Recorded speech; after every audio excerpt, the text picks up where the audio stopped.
సమాజంలో మనుషుల మధ్యలో నువ్వు వ్యవహరిస్తున్నావు. ఎవరి దగ్గర ఎలా ప్రవర్తించాలో వివేచనతో అడుగులు వేయాలంటే ముందు వాళ్ళ సమాజం ఏందో తెలుసుకోవాలి. నువ్వు ఆ సమాజం స్థితిగతులేంటి, ఎక్కడ ఏ మాట మాట్లాడాలి, ఎక్కడ ఏ మాట మాట్లాడకూడదు అనేది తెలుసుకొని మాట్లాడాలి. లేకపోతే సమాజంలో నీ నడక కష్టమైపోయింది. అప్పటిదాకా మొర్దెకై దగ్గర బతికిన ఎస్తేరు రాజుగారి అంతఃపురంలోకి వెళ్ళి అంతమంది మనసుకు దయ పుట్టేటట్టు నడుచుకుంది అంటే ఫస్ట్ పోయినప్పుడు అంతఃపుర వాతావరణం తెలుసుకొని అక్కడ ఎలా నడుచుకుంటే వీళ్ళ మనసు గెలవగలుగుతానో తెలుసుకొని అలా నడుచుకొని అంతఃపురంలో ఉన్న పరిచారకుల మనసు గెలిచిందామా. కొంతమందికి ఇరంపరం ఉండదు. ఎక్కడ ఎలా ప్రవర్తించాలి, ఎక్కడ ఎలా నడుచుకోవాలి, ఎవరితో ఏ మాట మాట్లాడాలి, ఎవరితో ఎలా ప్రవర్తించాలి ఏం తెలియచావదో, ఏం తెలీదు. అందుకే నవ్వుల పాలైపోతారు.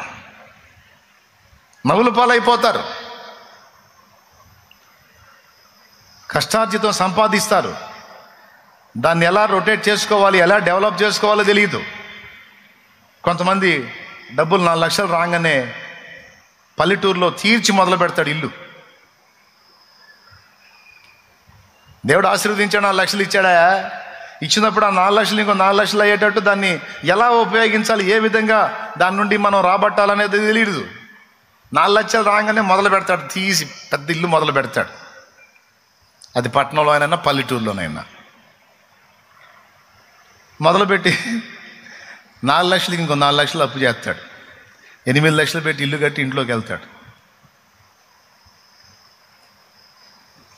అదే 10 లక్షలు పెట్టి కట్టిన ఇంటిని కిరాయికి తీసుకుంటే, వినయ్యా, కిరాయికి తీసుకుంటే 3 ఏళ్ల కిరాయికి 10 లక్షలు ఇల్లు వచ్చింది. 3,000 కిరాయికి 10 లక్షలు పెట్టి కట్టిన ఇంటికి నువ్వు అంతకుమించి ఎక్కువ కిరాయి ఇవ్వాల్సిన అవసరం 2,500 3,000 లోపు వచ్చేస్తుంది. వచ్చిద్దా రాదా? తెలివిగలవాడు ఏం చేస్తాడో తెలుసా? అదే ఇంట్లో ఉంటాడు కానీ కిరాయికి ఉంటాడు. ఈ 4 లక్షలు ఏం చేస్తాడో తెలుసా? బ్యాంకులో వేసాడు అనుకో. ఉదాహరణకి రూపాయి వడ్డీ కాడికి వేసుకున్నా 1,00,000కి 1,000 కాడికి 4 లక్షలకి 4,000, 2,000 అద్దె పడేస్తాడు. 2,000 ఇంటి ఖర్చుకు వాడుకుంటాడు. అంటే 4 లక్షలతో ఇల్లు కాదులే, ఎగ్జాంపుల్గా చెప్తున్నా. ఒక 20 లక్షలు అండి, ఒక చక్కని ఇల్లు కట్టాలంటే ఒక 20 లక్షలు. 20 లక్షలు పెట్టి ఇల్లు కట్టి అందులో కొంత సొంతం కొంత అప్పు ఎచ్చులు కడతాడు. ఇక అప్పు తీర్చలేక సత్తుంటాడు. ఆ ఇంట్లో మనశ్శాంతి ఉండదు, వడ్డీలు పెరిగిపోతూ ఉంటాయి. తెలివైనోడు ఏం చేస్తాడు తెలుసా? 20 లక్షల ఇంటిని కిరాయికి తీసుకుంటాడు. 4,000 పడేస్తే 20 లక్షలు ఇల్లు వచ్చింది. కిరాయికి వచ్చిద్దా రాదా? చెప్పండి, వచ్చిద్దా రాదా? ఏమొచ్చింది? 20 లక్షలు పెట్టి కంటిన ఇంటికి 4,000 కంటే ఎక్కువ కిరాయిస్తారా? 4,000 ఎక్కువ నేను ఇప్పిస్తారా?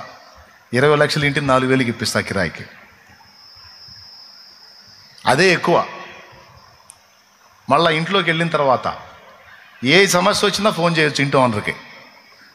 నెల అద్దె తీసుకుంటాడు కనుక సచ్చినట్టు మోటార్ చెడిపోయినా బాగు చేపిస్తాడు, సెప్టిక్ ట్యాంక్ నిండా క్లీన్ చేపిస్తాడు, అన్నీ చేపిస్తాడు. ఎక్కడ వాటర్ లీకేజ్ వచ్చినా సొంత ఇల్లు అనుకు అన్నీ మనమే చేసుకోవాలి. అద్దె ఇల్లు అనుకో ఫోన్ చేస్తే చల్లాడు వచ్చి చేపిస్తాడు. ఓనరే బానిస అవుతాడు. స్తోత్రం, హల్లెలూయా. ఇప్పుడు 20 లక్షలు బ్యాంకులు వేసాం అనుకుందాం ఉదాహరణకి. 20 లక్షల ఇల్లు 4,000 కిరాయికి వస్తుంది. బిల్డప్పే. 20 లక్షల ఇంట్లో ఉంటున్నాడు కానీ 20 లక్షల బ్యాంకులో వేసుకున్నాడు. 20 లక్షల ఇంటినేమో 4,000 అద్దె పడేసి ఉంటున్నాడు. 20 లక్షలని బ్యాంకులో వేసినప్పుడు కనీసం 1,00,000కి 1,000 కాడికి వేసుకున్నా 20 లక్షలకి నెలకి ఎంత వస్తాయా? పెద్ద చెప్పండా, 20,000లో 4,000 కిరాయి తీస్తే ఎంత మిగులుతుందా? ఇంకేముందా? ఆ ఇంట్లో ఉంటున్నాడా? 20 లక్షల ఇంట్లో ఉండటానికి ఉంటున్నాడా? అన్నీ అనిపిస్తున్నాడా? ఇంటి ఓనర్ కూలోళ్ళ కానీ చేస్తున్నాడా? నెలకు 16,000 మిగులుతుందా? 16,000 సంవత్సరం ఎంత అయిందా? 16,000 నెలకు 16,000 కాడికి సంవత్సరానికి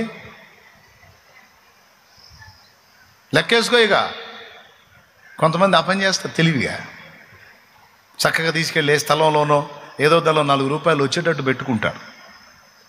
తెలివిగల్లోడు ఎచ్చులకు పోడు.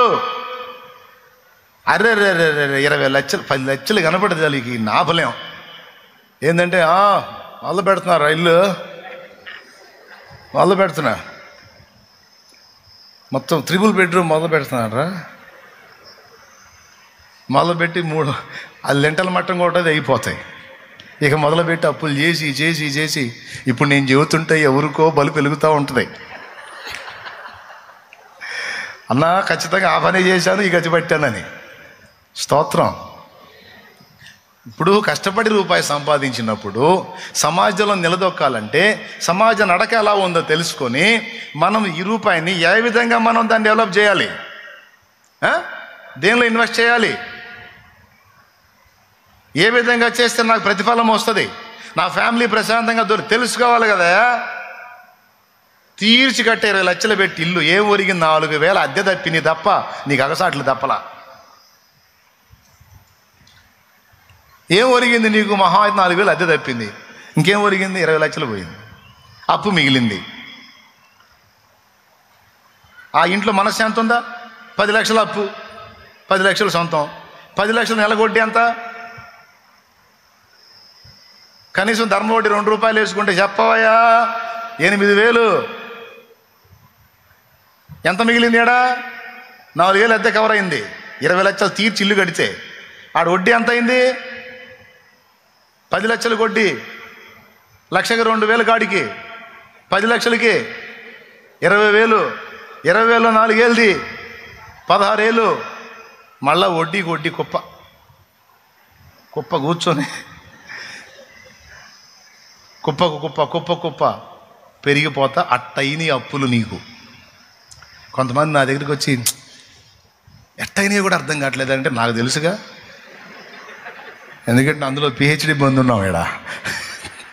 దేవునికి స్తోత్రం కలుగును గాక. హల్లెలూయా. అందుకే ఎవరైనా వచ్చి నా ముందు పెళ్ళి ఎచ్చులుగా చేయబోయినా ఇల్లు ఎచ్చులుగా కట్టబోయినా ముందు చెప్పేది ఏంటంటే, అరే బాబు ఇల్లు గడుతూ కానీ ముందు ఎట్లనో నడుస్తుంది కదా, ఆ రూపాయికి ఇంకో రూపాయి వచ్చేటట్టు ముందు దాన్ని ఇంకో రకంగా ఇన్వెస్ట్ చేయరా. అంత ల్యాండ్ కొనుక్కోవటము, అంత స్థలం కొనుక్కుని ఏదో దాని మీద డెవలప్ చేసుకునే విధంగా ఆలోచించుకోయా, పనికొచ్చే పని చేసుకోయా, ఎచ్చులు వచ్చి నాకు పడదు గానయ్యా. నువ్వు ఆదిలోనే మొదలు పెడితే ఎట్రా మీసాలు తిప్పటం అని చెబుతాను నేను, నన్ను సలహా అడిగినోడికి. మీరందరూ ఆత్మీయ బిడ్డలు కాబట్టి చెబుతున్నా, భౌతికంగా బతకటం ఎట్లనో తెలుసుకోవాలా, ఆత్మీయంగా బతకటం ఎట్లనో తెలుసుకోవాలా. ఎచ్చులు పడితే సరిపోయిద్దా? ఎంతమందికి అర్థమైంది?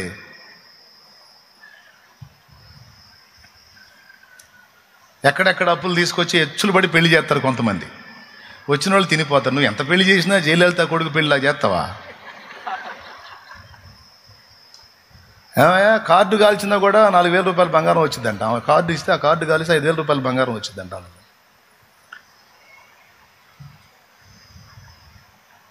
అట్లా చేసిందాం. ఏదో బిడ్డకి చెప్పుకున్నారే, ఆర్భాటాలు వద్దురా, పావులబేట ఉంటే నీ భవిష్యత్తు పనికొచ్చిదిరా, కష్టపడి మనం సంపాదించి బతకాలి, వాళ్ళని చూసి వీళ్ళని చూసి హెచ్చులు వద్దురా, మనకు ఉన్నంతలో సింపుల్గా చేద్దాంరా అని చెప్పి పిల్లల్ని ఒప్పించుకొని మంచి కన్విన్స్ చేసుకొని చెయ్యి. ఏందది అస్సలు మాట్లాడే పని లేదు, అస్సలు ఇంచదగ్గను అంటే ఎవడికి నష్టం? అమ్మాయి మేర్చురైంది, ఆర్భాటంగా చేయబోతారు. ఎందుకు అది అవసరమా? అదే ఉన్న సమాజానికి తెలియాల్సిన విషయమా? పబ్లిక్ చేయాల్సిన అంశమా? వాడు చేశాడు ఈడు చేశాడు నేను చేద్దాం, నిద్రమోహం వాడా. దానికోసం 4-5 లక్షలకు 5-6 లక్షలు 10 లక్షలు ఖర్చు పెట్టాలి. తీసుకెళ్ళి ఆ చిన్నదాని పేరు బ్యాంకు లేరా? ఆ చిన్నదానికి అంత బంగారం చేయించుకోయా, బిడ్డకి భవిష్యత్తు పనికి వస్తాయే. ధనాపేక్ష నేర్పట్ల సమాజంలో ఎలా బ్రతకాలో, మనుగడ ఎలా సాగించాలో, ఉన్నంతలో పొదుపుగా ఎలా బ్యాలెన్స్ చేసుకోవాలో అది కూడా చెప్తున్నా. ఆర్భాటాలకు పోయి వాళ్ళని చూసి వీళ్ళని చూసి ఉన్నోడు పడతాడు ఏ పాటైనా, లేని నువ్వు వాడితే ఎట్ట పోటీ పెడతావు? తెలుసుకోవాలి, సమాజం నడక తెలుసుకొని మనం ఎలా నడవాలో నేర్చుకొని నడవటం నేర్చుకోవాలి. నిజంగా అర్థమైతే కొట్టు.